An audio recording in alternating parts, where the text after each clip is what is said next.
الحمدللہ رب العالمین والصلاة والسلام علی سید المرسلین اما بعد۔ عید کی رات معمول کے مطابق اللہ تبارک و تعالیٰ کی عبادت کرنا بہت اچھی بات ہے اور اس میں کوئی حرج نہیں ہے، لیکن اگر کوئی آدمی اس وجہ سے عید کی رات اللہ تعالیٰ کی عبادت کرے کہ آج عید کی رات ہے اور عید کی رات کی خاص طور پہ اہمیت ہے، عید کی رات خاص طور پہ عبادت کریں گے تو اس پہ کوئی خصوصی طور پہ فضائل ہیں اور ثواب ملے گا، تو اس بارے میں گزارش ہے کہ دو روایتیں بیان کی جاتی ہیں۔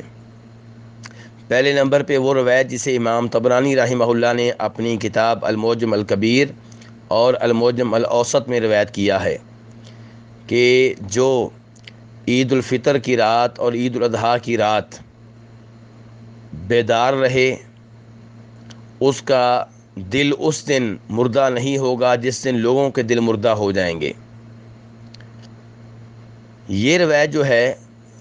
اسے شیخ البانی رحمہ اللہ نے اپنے سلسلۃ الاحادیث الضعیفہ میں من گڑت قرار دیا ہے، وضع کردہ قرار دیا ہے، اور اس کی وجہ یہ ہے کہ اس کے نقل کرنے والوں میں ایک راوی ہے عمر بن ہارون البلخی۔ یہ ایک کذاب اور جھوٹا راوی ہے۔ امام یحییٰ ابن معین اور دیگر کئی ائمہ کرام نے اسے کذاب یعنی کہ اعلیٰ درجے کا جھوٹا آدمی قرار دیا ہے، تو اس لیے اس کی بیان کردہ اس روایت پہ کوئی اعتبار نہیں ہے اور یہ من گڑت قسم کی روایت ہے اور اس کو اپنے عقیدے کا حصہ بنانے سے اجتناب کرنا چاہیے۔ دوسری روایت وہ ہے جسے امام ابن ماجہ رحمہ اللہ اپنی کتاب میں روایت کرتے ہیں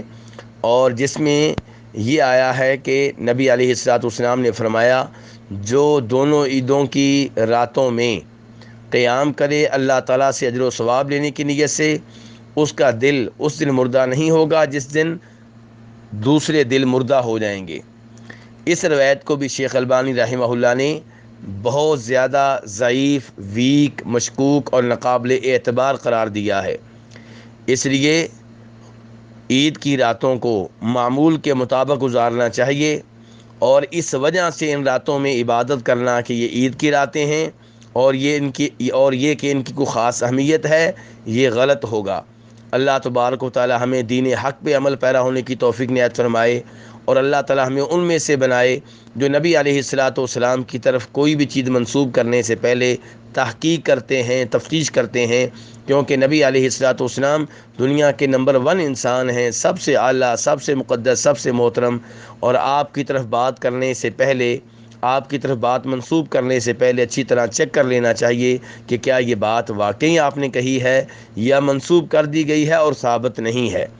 تو عید کی راتوں میں عبادت کرنے کے جو فضائل ہیں وہ آپ کی طرف منسوب کیے گئے ہیں لیکن آپ سے ثابت نہیں ہیں۔ وصلی اللہ تعالی علی نبیہ محمد وآلہ وصحبہ اجمعین۔